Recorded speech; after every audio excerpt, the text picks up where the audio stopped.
surprised that we're not as jammed in here as I would think we would be. Yeah, we could probably fit at least 2 more people. Hi guys, we're back with another EV Moments. Just to prove to you how spacious this car is, today I'm here, Autumn McMahon. We've got Tori Tedder Laughlin driving. Tim Faree is in the co-pilot seat, Brianna Wall and Josh Langford here to just show you we are ready to rock and have a great time in this car. So Brianna, this is your first time, not in the EV, but in the back seat. What do you think?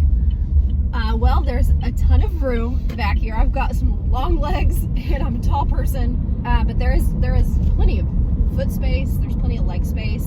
In fact, Tim could actually come back in that seat a little and I would still have room. Which is It's awesome. impressive, yeah. Right? It is impressive. All right, Josh, what's your reaction? First time in the EV. Yeah, this is my first time in the EV as well, and I'm really impressed that all 3 of us are able to sit in this back seat rather comfortably. So Autumn, how far can I go in this car without having to charge it again? Totally, great question. So it totally depends on how you drive it. So you'll notice that in town, you actually get more miles because anytime you hit the brake, it regenerates the battery. Fascinating. In theory, you could go about 250 miles. What we have found though is if there's any kind of inclement weather, if it's super windy, if it's super cold, if it's super hot, obviously you get a little bit fewer than that. Well, my first reaction is I can't believe it is so quiet. I need a sound whenever you start it up. It needs to be like vroom. The first time I tried driving it, I was sitting there pressing it forever, and finally Daniel told me, he's like, you know, it started. I'm like, oh, okay. It didn't make a noise. So what's funny is it's so quiet that there have been multiple times that I have gotten out while it's still on because you don't hear it. And the only reason I know that it's still on is because it beeps at you if you try and close the door, which is a real advantage. And second, the get up and go is just really impressive.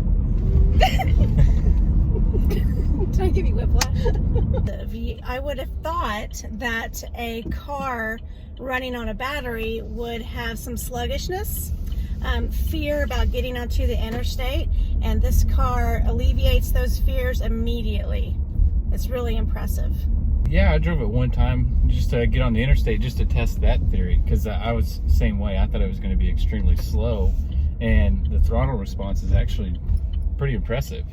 I was actually looking into buying an EV, but I wasn't real sure about if I would like it, if it would be a change, because I've always been trucks and Jeeps, and after driving this, I'm convinced that my next vehicle will be an electric vehicle now.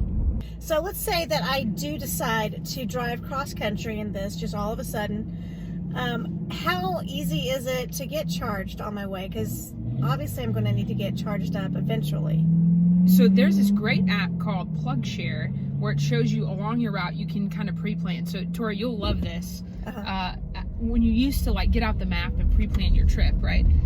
I think that's probably how people will drive EVs cross country, is places that have, whether that's a restaurant or a hotel, that charging infrastructure are going to become a lot more desirable.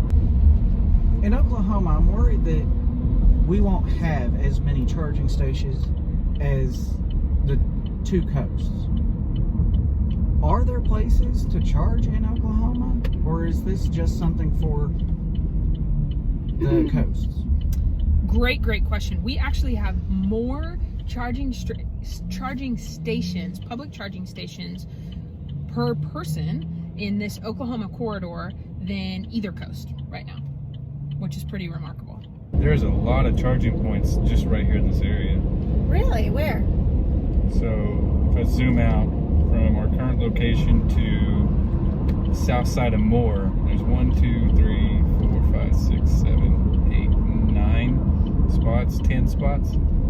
That's a great point. So what Tim was just telling us about locations, so there's 10 charging locations from our exact location right now here in Norman by our headquarters between us and Moore, which is very close, and that is sites. So if you count OAC as a site, currently we have 2 public-facing level 2 chargers, which each have 2 chargers, so really 4, and we're in the process of adding 2 more level 3 chargers. And if you recall, the higher the number of the charger, the faster the charge, and that will be an additional 4. So really in our one site, 8 the capacity to charge 8 different vehicles at once, which is pretty incredible. It really is. Awesome.